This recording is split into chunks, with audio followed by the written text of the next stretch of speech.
Welcome to the Vital Vagina, where we delve into brave and crucial conversations about the womb and feminine power. This podcast is not just for people with vaginas. We all come from the womb, and there is much for everyone to learn from this place of deep wisdom. I'm your host, Dr. Danielle Cornelius. I'm a chiropractor and holistic pelvic care provider. I've been working in the feminine healing realm for nearly a decade, and I am honored to bring this work and these stories to light. Well, hello, Amron. Welcome to the Vital Vagina. Hi, Danielle. How are you Thank doing? you. You're I'm welcome. well. I'm doing well. I just got back from Kauai and I am feeling rested and somewhat refreshed and more in tune with my body than usual, which is so nice. That is really nice. Yay. Oh, why don't you tell us a little bit about who you are and what you do? Sure. So I am educationally trained as a medical doctor. I am a family medicine MD. My heart has always been in helping people realize their own power in their ability to wield and yield their health and to steer their longevity. So I've always had a side exploration in that. I did a lot in holistic, alternative, integrative work and studies before, during, and after medical training. And my heart really lies now, today, in the innate knowing that women hold, and that can be applied anywhere. It could be applied to your physical health reality and changing that, and it can also be applied to your psyche and your emotions, and to your thoughts and your beliefs. And I'm really about the work now of helping women. I've been saying helping women bootstrap themselves to get themselves up from feeling disempowered to feeling empowered, from feeling lost or victimized to feeling in charge, to feeling self-righteous, helping women take our rightful place back as leaders, as village keepers, as community holders. Yeah, I'm so pumped about it. I can't talk about it eloquently. I don't have my elevator speech yet, but It's totally fine. It sounds like you are doing work that is really filling your heart. yeah, definitely. Yeah. Definitely. What Yeah. made, if you were interested in the alternative realm, what made you go to medical school in the first place? Well, it was advice. I've always been really humble. I've always had a ton of older people in my life. I've always wanted that boost of knowledge. So I adopted my godmother when I was 9, and she's 30 years older than me. And that's just one of maybe 10 women that I keep in my close circle now, who are all 30 years older than me. I'm 40 now. And they just, one generation up or two, they just have a wider, broader, more informed view of the world. And so whatever they say, I listen to. It doesn't mean I always take their advice, but certainly they see things I can't see at this point. So historically and throughout my life, my problems were always minimized and humor was always brought in. And so my life has always been better because of these wonderful, wise women in my life. And so one of them just said to me, Amron, you're female, you're young, you've got so much energy, you need to go through the front door, so to speak, the conventional, method, to get to the back door so you can speak from the top of the mountain and have all the, credibility you need.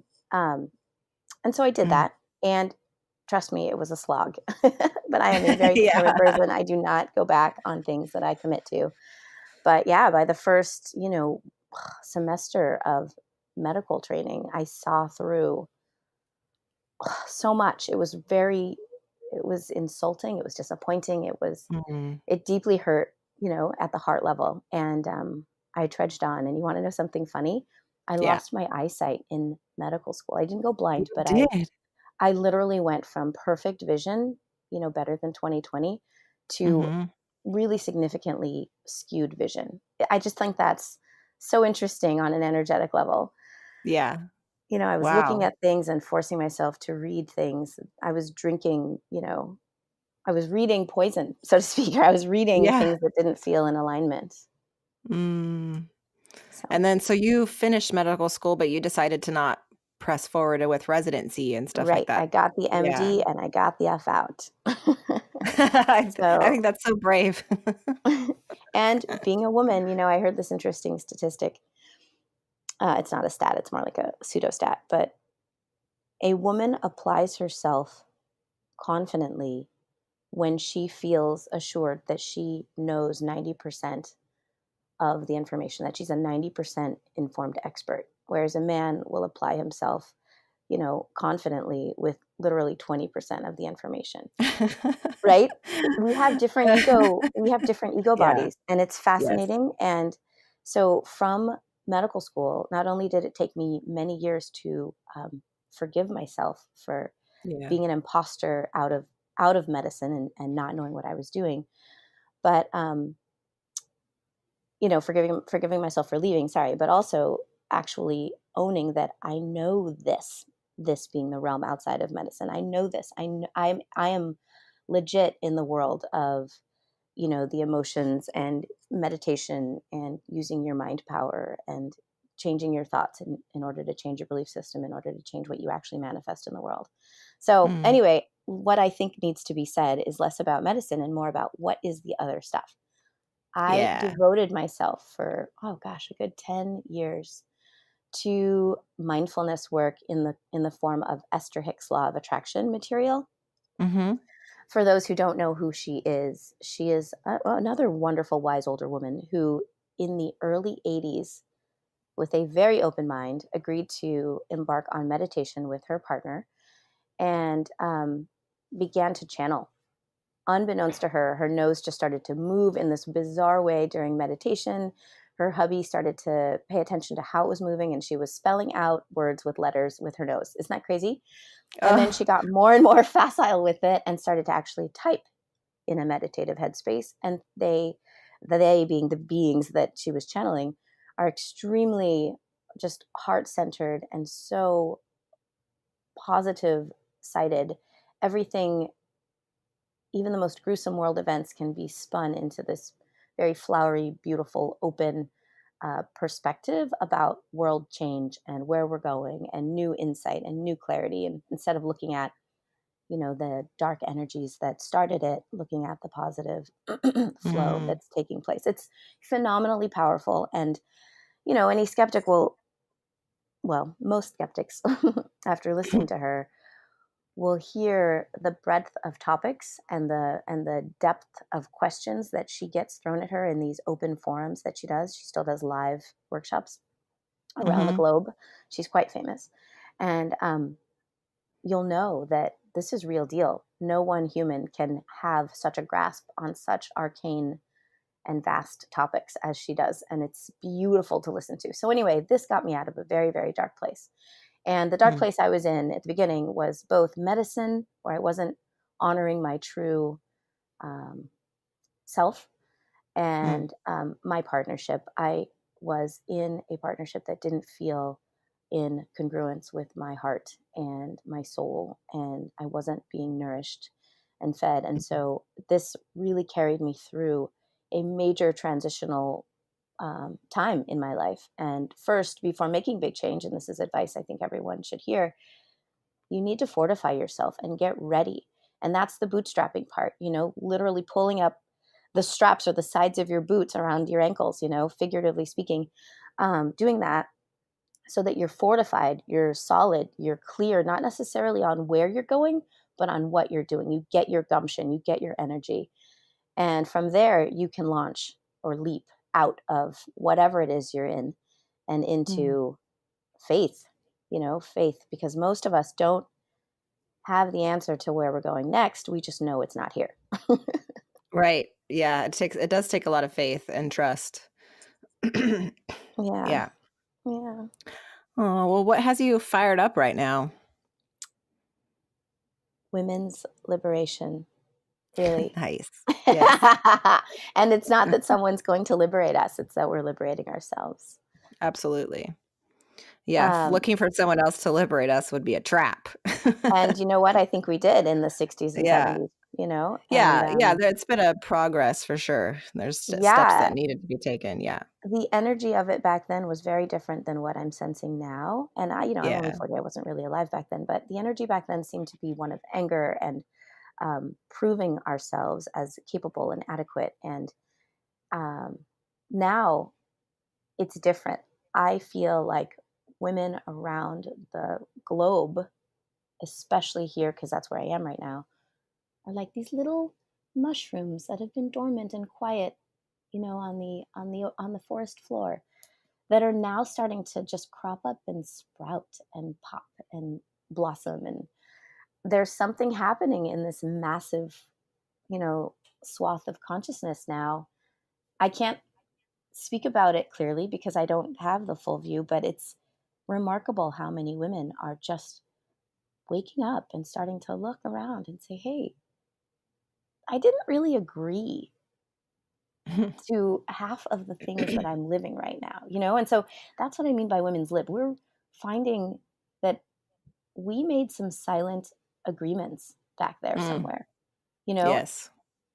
and they're not ours. And they weren't our mothers or our grandmothers, Mhm. right? Mm. Yep. What is this stuff?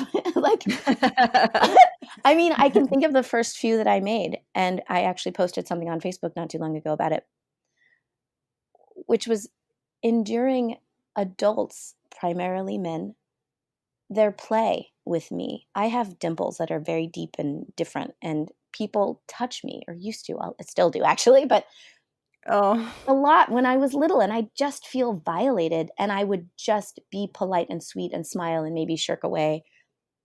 But I never yeah. stood up, or rarely stood up for myself. I was taught early that a good female, a good girl, is docile, Yeah. right? That's just subjugating my energy so much doing that. How many of Yeah, us do that, yeah, it wasn't presented to us as like a choice. You're right. right? Be Yeah. good, endure. So Yeah. what, Uncle Al, blah, blah, blah is touching you. And Yeah. that could easily spin out into the traumas we see with sexual, right? I mean, Yes. wow. And that's That's what just people from, talk Yeah, that's what people talk about when they say microaggressions, whether it's racial stuff or what we go through as females, like being touched and being like a space being violated or people talking over us, all those little things that seems yeah. little like in the moment, but when you're dealing with it every day, and then on top of it, like just being female is hard enough, but like to layer on top of it how people treat other people of color, and you just go into those depths, it's just like that's too Mhm. much. It's too much. It's hard. I can't imagine how much harder it would be also to like really feel like I am an autonomous person. It took me well into my life to realize that too. Yeah. So I Yeah. think our women's liberation right now is actually rewriting that script of Yeah. just being a woman is hard enough. No, no, no, no, no. Y- Being a woman should be fucking awesome. Yeah, yeah, We should yeah. be we should It be, is. It is. we should Yeah. be just honored and I don't want to say praised because that makes it seem like ego based, but honored and beheld. Like I'm putting Yeah. my arms out as I do that, just observed. We have so much to give. And Yeah. so many of us are wrapped up in these silent consents, where we're, Yeah.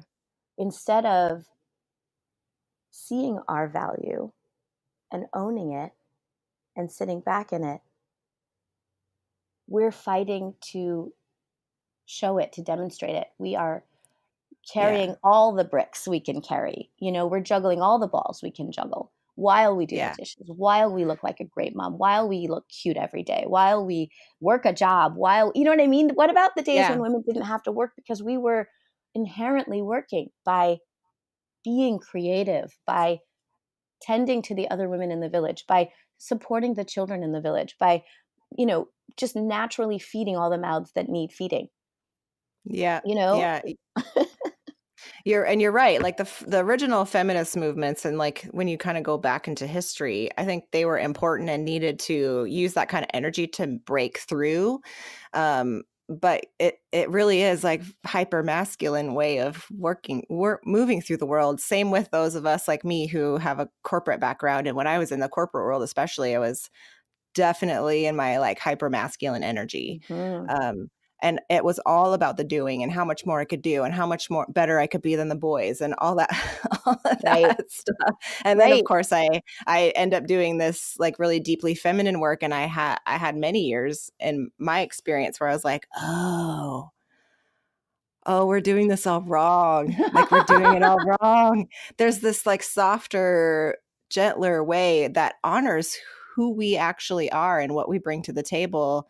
And the feminine, if you separate it out from the masculine, is about being. And so Hmm. I'm constantly reminding women, it's like what we bring to the table is valuable, and we don't even honor that. We just expect it. Yes. Yes. Yes. Yeah. Yes. Yes. And it is so powerful. Yeah. Just being is where we derive and build and develop our power, wouldn't you say? Yeah, absolutely. Let's see. You and I can't remember exactly when we first met, but we definitely have been to some women's circles together with some powerful, like shamanic uh, women who led these amazing circles. Like I'm thinking Oh of yeah. Maria from Brazil right now, Oh who came up. yeah. And I know you and I were at least two of her events that were just life changing and really taught me what the feminine actually really Yeah. is. Oh my gosh. One of Like, my takeaways from one of my I guess previews to Maria was a friend of ours who is a devout student of Maria's yes, saying yeah.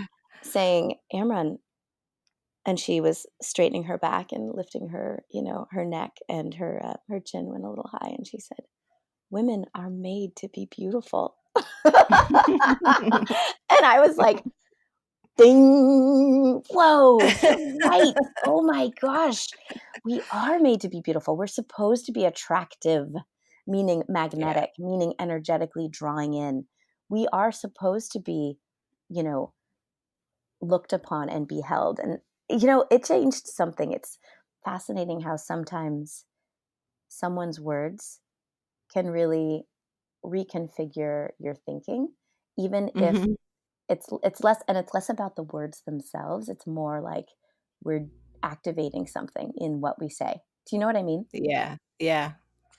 Which is actually Mm. something that I've heard recently a lot from some pretty awesome intuitives that I follow online, and they'll say sometimes it's not about the words I'm saying so much as the vibration or the energetic activation or the code that I'm transmitting to you right now, Hmm. and that's That's the thing. powerful. That's the thing. It's like what you're exuding, the energy that you've built up and you're sharing that's the feminine versus the like, oh, I just have to say these right things at the right time and like, Mhm. I don't know, And have think my my way through outline. this, right? Think my way Have through my it. outline, think my way through this, muscle my way through this, force this Yeah. situation. Yeah, Yeah. we I have haven't written an outline for a class in so long. you're Because such a boss. You're such a yeah, boss. because the more you work in the feminine, the more you realize like it's all just right there for you. And the more I try to control it, the less I can access it. Wow, that's beautiful. Yeah. Uh, download. That was good. Yeah. Uh, what else has you fired up? What's going on in your world? Well, on the subject of women's circles, I have had the pleasure of hosting a number of them recently, and two of them have been plant medicine based. And the intention in there, the intention that is set by the guide facilitating, as well as Hmm. the intention that is set by each individual uh, upon arriving, as well as the intentions that are nurtured and set into motion throughout the ceremony, have been just incredible to behold. Just incredible observations of women anointing other women. And I think it's Yeah. time we start to bring these terms back, by the way. Prayer, anointment. These are not religious words, and they shouldn't ever be. And there is so much power in watching women uh, cleansing energetically and attending to another woman. Oh my gosh. I was brought I to tears know. so many times just seeing, Yeah. watching in candlelight 2 or 3 women, brushing the feathers of another woman, so to speak, just energetically doing that while another woman sings to her a song that she is channeling about being free, about how she's born to be a wild child.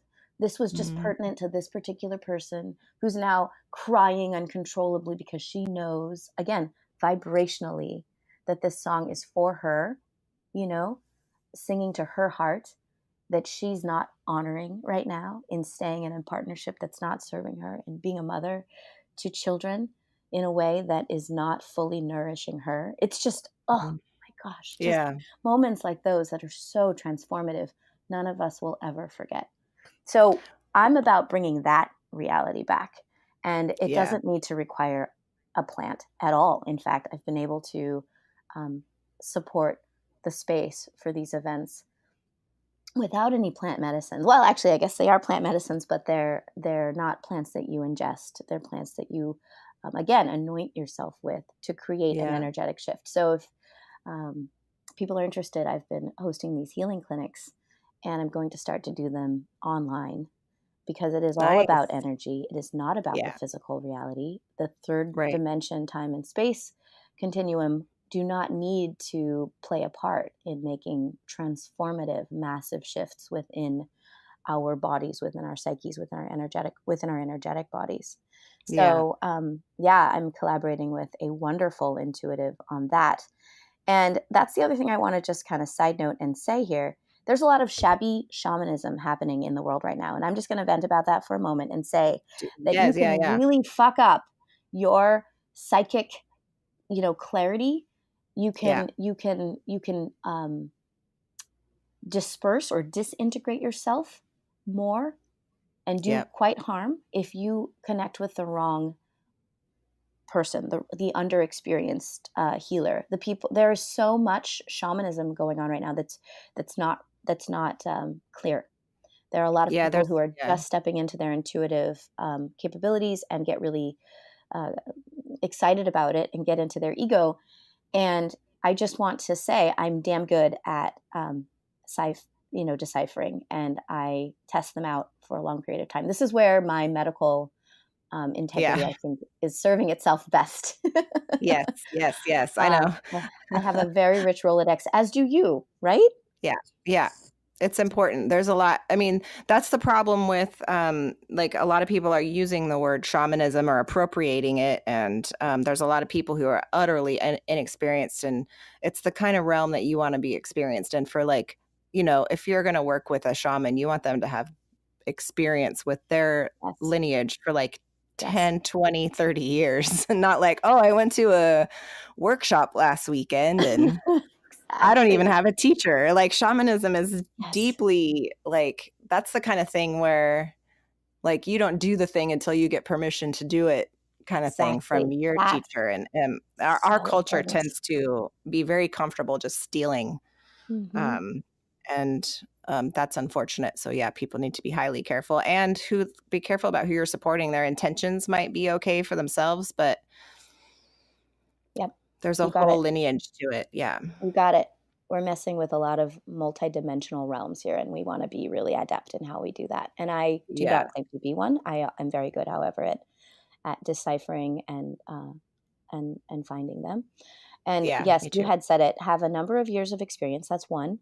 Secondly, um, know that they are appointed in some way, and it could be energetically that they're getting their appointment and their license, so to speak, to do Hmm. this as well. A lot of them don't call themselves shamans; they call themselves healers. In Yeah. addition, be sure that your healer is humble and is doing their Yes. own work on themselves. That's That is so huge. so so important because a lot of healers, even the ones that come from lineages of healers, I have a couple that are coming to mind right now, kind of fall off a little bit because they are, this happens a lot in the male healer realm, and I just want to state that very clearly. Yeah. Their integrity and their ability and their clarity kind of fall off or dwindle a little bit because their own baggage and their own traumas and their own history come up. because they're humans. We're part human, we really are part Yeah. spirit, part animal, We part are part human. human. Yeah. And so that filters in, and so know that your healer, your seer, your intuitive is doing their own inner work. Are they humble? Check on that. And Yes. again, were they appointed? Are they still getting work done? Do they have leaders that they follow? Do they or not follow? You know what I mean? But refer to. Do Yeah. they have advisors? Do they have a council? This is important stuff. And how do they spend their time? One of my friends said the other day, "I don't want my shaman on social media."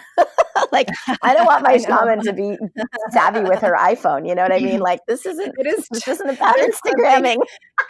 There's something about that. I mean, more people are out, which is good, but at the same time, like some of my most profound teachers, like Maria, for example, you couldn't find her online, Right?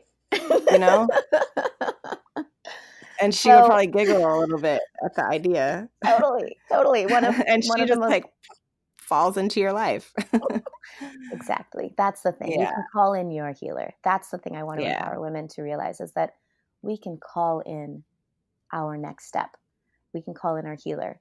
So that's what the healing clinics are about. And that's what my work is morphing into. It has been for the past 3 years, and it's been wonderful.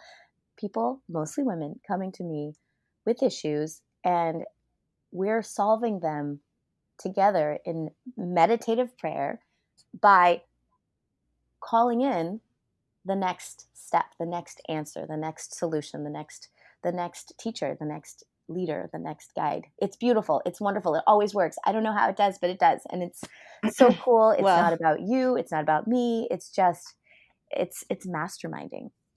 Been on. yeah. And I will say about you, Thanks, you have a darling. real strong presence. And I've sent a few people to you, and I've worked with you a little bit myself. And Are you there's still just there, something Danielle? about you that makes it feel real safe to like just bring your whole self to the table, which I think is pretty phenomenal. Thank you. You're I welcome. really appreciate that. And, you know, it's really something I take very seriously, the integrity element. And perhaps that's why I needed to go through medical training, Yeah. because I saw the breach, Yeah. and it shook me to my core. Yeah.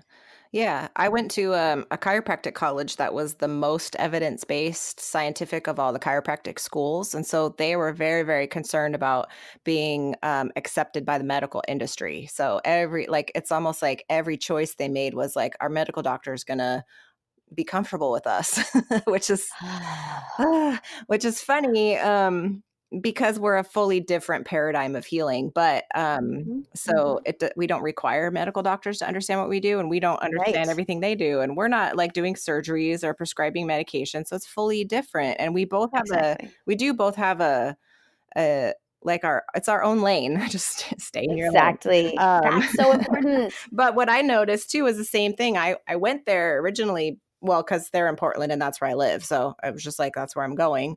But I was attracted to the fact that they were so evidence based because, well, I don't know. I didn't know any different at the time. And I just assumed that they were saying the right things. Like, well, we're the only ones who actually know because we're doing everything scientifically. But through all that, I also could see I had the same kind of experience. I was so disappointed and I was like, I feel like you're just missing the point on something. So I've had Mm. to study with energy healers and body workers who have no shame about that's what our modality is. That's what we're doing. Wow. In order to actually learn how to use those tools in Wow. meaningful, profound ways. And I In just chiropractic. in chiropractic, which is Amazing. the whole roots of chiropractic are about where the physical and the energetic meet. Like that's kind of what the nervous system is.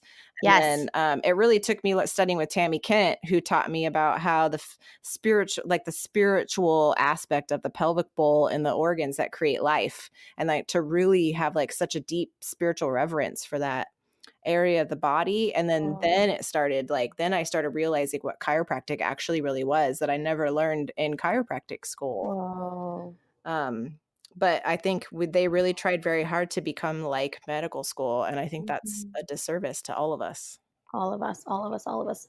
Yeah. Wow. Okay. So, can you give me a nugget of wisdom or insight that you got from either Tammy, And I know her modality is, a beautiful blend of intuitive clarity, physical therapeutics, and the spiritual realm, of the pelvic bowl, and using that kind of as a hologram, right, for the Mm. energetic body and the physical body, right? Mm-hmm. The biggest insight I got from Tammy was learning how to be present in order to feel.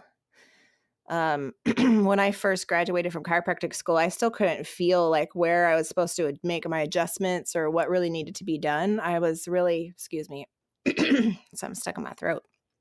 I was really stuck in my head about the mechanics of everything. And so when I first took Tammy Kent's class after I graduated from chiropractic school, and I was open and vulnerable about how I was struggling because I couldn't feel things, and she put her hand on my hand and said, "Oh, you just need to bring your energy into your hands." Like it was the easy, like it was the simplest thing, but all of a sudden I started feeling all the different energies in the pelvic bowl. So I could feel like, oh, when somebody was in rage, or I could feel when, Whoa. and I could feel it physically on my finger when I was working internally. It wasn't like, Wow. oh, I'm having an emotion and I'm empathizing. I was feeling like the white hot, like I felt like my finger was going to burn off, Wow. or like little poke, like I could feel like things poking. And so I just learned how to feel like, oh, these are different emotional energies that I can feel on a physical level with my palpation skills. And so that was humongous for me. Wow. Yeah. Awesome. I was like, that's what I felt like I paid $150,000 to go to chiropractic school, but I didn't learn that at all from there. And I also Oh, learned just as a woman how to just have a lot of reverence and honor. Like I don't even have children. I've never been pregnant or anything like that, but I have still like this level of reverence and honor for my body for just having that capacity, or, to go through the mm, cycles and the pain that comes with that sometimes. And um there's something mhm. about that way of being that's like that cyclical, just there's something really beautiful about being in this type of body. Um, and going back to like receiving like beauty and just being beauty, it's not even about like beauty standards in our within our Right. hyper masculine culture. It's like just the Right. beingness of the female. And Yes. everyone really, like even male bodies could be in their feminine energy by just being extremely present and like in the sensual nature and just like in the body instead of like Yes. trying to press forward out of the body. Yes. Is such a deeply feminine place to be, and it's so healing for all of us, and it just brings a lot of presence and reverence. But you do have to be brave enough to process through all of the stuff that we've shoved down into our bodies, like Yeah. emotionally, before you really can get to that place. So it also takes a lot of bravery Mhm. to learn how to be present Mhm. with the body. Yes, yes, yes, yes, yes, yes, yes. Mm. Yes, and there are there's an intuitive for that. I think Yeah. that's gonna be my new phrase, to help us hashtag just hashtag there's an right? for that. There's a seer for that. There's a healer for that. But yeah, there are some that can, within a holy instant, help Yeah. you transmute and reduce and release. And oh my gosh, it's amazing. We don't always have to quote work through and No, work backwards and no. backtrack and go through and relive. I just love that so, so much. Um, Something you said made me want to ask the question. Can you talk about how women's bodies store energy? Mm. And I'd like to say that in the form of, I guess it doesn't matter, but where the energy is coming from. But I do want to, something was said to me that really stuck with me that I think is so crucial to this podcast and my podcast too, which is that sexually, women, women's bodies, women's energetic bodies can become a depot place for their partner's stuff. Yeah. Yeah. We take on something from our person. Yeah. And so it would be wise to not have sex with a ton of different people in a short period of time, unless we really, really, really, really want to, like we Yeah. understand them, Yep. and not to have sex without being fully, fully in our bodies and fully present. And that is sensually and sexually two very, very different things. I think that's worth noting. Mhm. Yep. Um, And noting when we feel that mucky ickiness that happens if we've engaged sexually with someone who wasn't awesome, or for Yeah. whatever reason wasn't a good fit for us.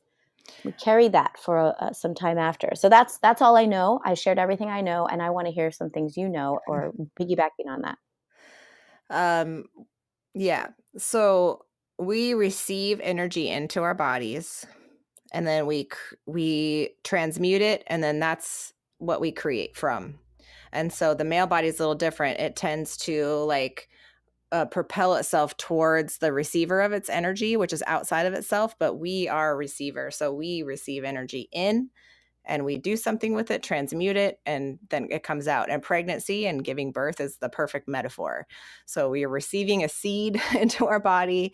Our uterus takes all that in. We have a spirit door into our uterus, which just comes right in where like spirit and physical meet. We create life, and then it comes back and we gestate it, and then it comes out of our body as its own thing.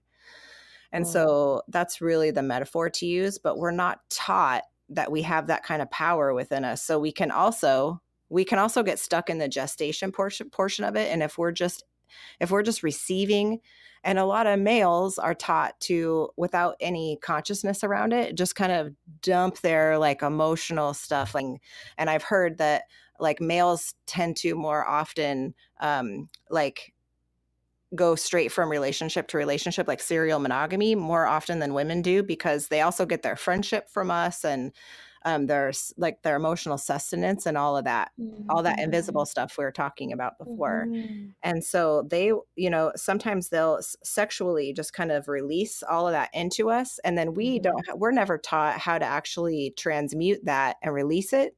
So we hold it, and we tend to hold it and hold it and just hold it and hold it and hold it and hold it until we figure out how to release it. So a lot of people who come to my office, whether it's like sexual assault or just people they didn't really want to have sex with or didn't even really know that's how they were feeling, because we're also kind of taught, this is my problem with actually the term sex positivity, even though I think sex is really positive. I think it's also it can be fun and silly, but it can also be profound, and it can also be life-changing, and it could also lead to the woman's death, actually, because there's like birthing and pregnancy is actually a little risky, and it has depth and meaning, and it can be incredibly important. So I just wish people understood more the energetics.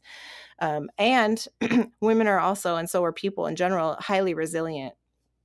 I've worked with women and a lot of really deep trauma with stories that are just kind of horrifying. Excuse me. And yet I've seen the ability to release that energy and transmute it so quickly. It's awe-inspiring. And so I don't think we need to get bogged down necessarily into the trauma. I think we need to, like you and I have talked about this before, I think it's really important to speak it, but then not get stuck there. To speak it with truth and from the rooftops, this is what's happening to us or what's happened to us. I'm not ashamed of it. I'm not going to hold it in my body. And what we've agreed to, and whether we realize it or not. Yeah. It's like, that's empowering to see like, oh, like I have silently agreed to some of these things. And I'm going to work on letting some of that go. So yeah, that's really what our bodies are capable of: receiving energy, transmuting it, and releasing it. But if females especially had more tools around releasing and letting go of, and also what that sacred yes actually is, and when I actually want something and when I don't, and then listening to that, that would be huge. Wow. Okay, huge. pause there. That's huge. Sacred yes. Sacred yes. Yeah. Beautiful. Okay, let's talk about that. I mean, holy cow, that is that's a game changer phrase right there, for me at least. Yeah. I got that from Samantha Zapora, who is another woman who's going to be on this podcast. Probably her episode will air before this one. So we talk a little bit about what that means, and just that ability, that deep internal, like, fuck yes, like, I want this. You talked about it earlier. It's like, if you have the deep desire for lots of sexual partners, that's different from feeling like you need to do it because that's what people are doing or you don't want to say no. Yeah. Women have this amazing, I'm going to say, empathic compassion, Yeah. or capacity rather, sorry, capacity, where we know what our people around us want, and uh, not necessarily what they need, but what they want. Um, and again, because we're still operating, a lot of us, in this I am not enough Mm, mindset, we give it to them, and it often takes the form of sex. And it is unfortunate for men and for women, yeah. but really for men as well, that their only route to affection, physical touch, emotional support is through, a lot of the time, women. Yeah, and You know, sex. Like, it makes me sad yes, thinking of, like, all the things in between, like, all these beautiful layers that they're missing. 'Cause of yes, the in between. yes, Think about yes. those workshops we go to with Maria where we're only in our sensuality, so we're just learning about touch and feel and, like, what is it like to, like, just give each other this kind of sensual care in this way that has nothing to do with sex and how healing that Nothing is. to do with sex. That's so important to say it out loud, because those two words are often so intertwined. I have two boys. One is 7, one is 5, just turned 5. And my 5-year-old very much is a sensual being. He needs to touch my tummy, my chest. He loves to rub his face on my neck, and it Mm. is so delicious. I love it so much, and it's not at all sexual. No.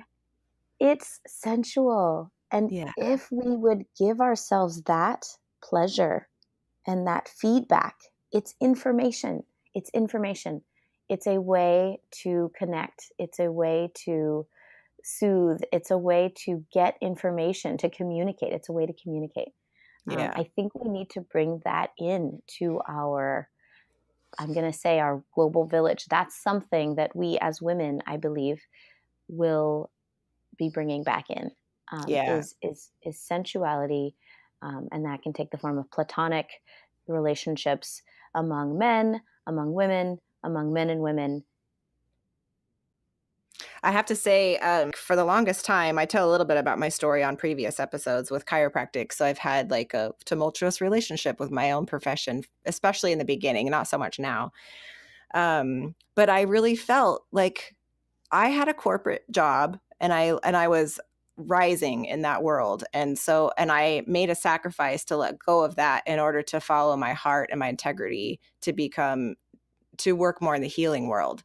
And I was so disappointed by what I was experiencing that it was crushing because I was doing really well in the corporate world. And I was like, I didn't leave all this just to also let my integrity go. And in the healing realm, that's even worse to let your integrity go here.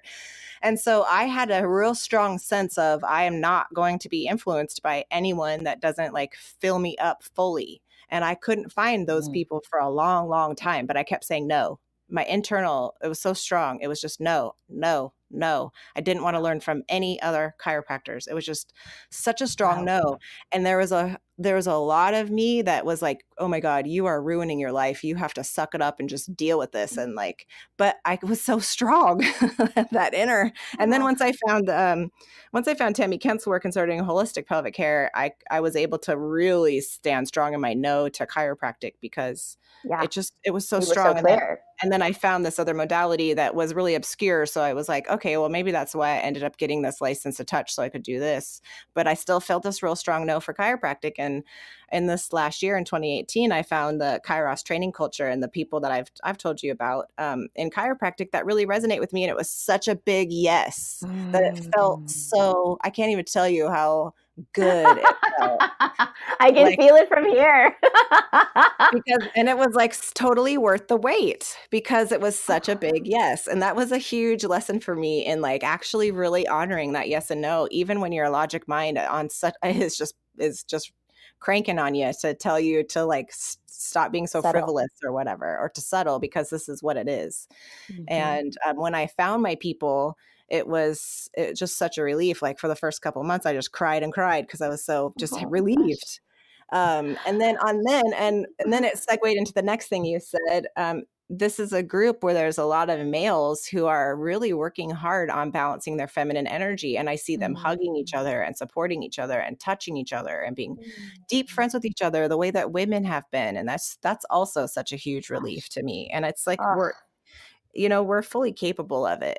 Like you said, yes, like we've yes, made some agreements, and the more we like stop and say, hey, I see I made this agreement and I'm stopping it now because it's not the right thing for either one of us. mm-hmm, And mm-hmm. it really helps them to like learn how to find that on their own, because they're also humans, the males I'm talking about, and have just as much capacity for this work as we do. Oh, wow. That's beautiful. That's so Yeah. beautiful. And I do believe that women are the shortest route to that revelation, that Yes. realization, and that embodiment on the men's behalf. Absolutely. Absolutely. Because I'm just going to say it, the ego is a real thing and it gets in the way. It's very serving and productive in some capacities, but for men it's it's the block Yeah. that women can just dissolve, Yeah. not just within our own bodies, but for the men. Yeah. If you have, yeah, go on. Just, I do believe that because we have these organs in our bodies that give life, and they give us a certain amount of journey. Like I know when you go through pregnancy and delivery, that's a certain journey. Like it's truly a shamanic journey, really. And even when we've got just cycling alone gives us a certain kind of journey. So I've started to have a theory that I think males, because they don't have that inside their body like we do, really do have to journey a little bit more. Like they have to go seek, and they have to do the things like I got to meditate every single day. And not that we shouldn't, because we also need it because our culture is so hyper masculine. But I think sometimes they need to use more plant medicines, or they need to go into the cave for a few months or whatever, because they have to wow. journey to find the thing that we have inherent within our Yes, yes, body. yes, yes, yes, yes, Yeah. yes. And part of that end point of the journey, I'm told, is is brought about by the physical exhaustion and stress and strain and taking yourself to the edge of your safety and comfort Yeah. zone Yeah. in the journey. Women don't need to do that. Men tend to need to do that. They have to go for the solo journey, the solo walk where they're out overnight or 2 nights or 3 nights alone in nature, taken to the edges of their comfort zone, Yeah. and encourage and ask to be uncomfortable, so that they can be humble, let the ego dissolve, and tap in. Yeah. Yeah. Yeah, Oh, really different for women though, and we don't all need yeah. to do that. Women I saying agree. that Yeah. out And loud. then, there's the in between also. Like, so there's people who I don't identify one way or the other. And I think Yes. it's important to honor that, and also honor their own, those people who are trans or in between in some way, or non-binary, have their own path also to wind through Mhm. all of this. And that's also important to Absolutely. recognize. Yes. And one wonderful intuitive who's very mainstream and popular right now and he is on Instagram. But he's really good and he's rough enough around the edges that you see that he's really doing his homework still. Phil Good is his name, and Shaman Dork's another one who's also pretty potent out there. Mm. Um, they'll say this middle gender is a very not always, not all of them, but there's a lot of potential for the middle gender to guide us into this new consciousness, Mm. that a lot of them have the capacity um, to drift between the realms, and on a lot of levels, not just the sexual and gender oriented realms, but multidimensionally. And a lot of them have intuitive capabilities if they would get through their identity stuff, and Yeah. if they're able to do that and really settle into who they really are. There's a lot of them are coming forth these days with this innate uh, capability and capacity for deeper knowing and broader thinking, and to shepherd us into this new world view, so to speak. That gave me chills. Yeah. Awesome, Well, awesome. I really love walking this journey with you, and I'm so grateful that you're in my life, and I feel like I could talk to you for another couple of hours. So we probably should wind it down. So why don't you tell people where they can find you and what you're working on now and all that good stuff? Sure. Thank you. You can find me online at green, as in the color green, health, as in healthy, PDX, Portland's airport code, P as in Paul, D as in David, X.com. So I'm at greenhealthpdx.com. My name is Amron, Bevels-Wilson. You can find me there. You can find me on Instagram at Dr_Amron. That's DOCTOR_Amron. And I would love the opportunity to do this again with you, Danielle. I love speaking with you. You have so much wisdom and knowledge. And I just love your presence so much. Oh, well, yes. I hope you come back a lot. I want most of my guests to keep coming back because there's a lot of depth to hear. Awesome. Well, thank you so much. Thank you for listening, and I hope you enjoyed today's episode. You can find show notes at vitalvagina.com. If you like what you hear, please subscribe and share with your friends. We'll be back next week with another episode.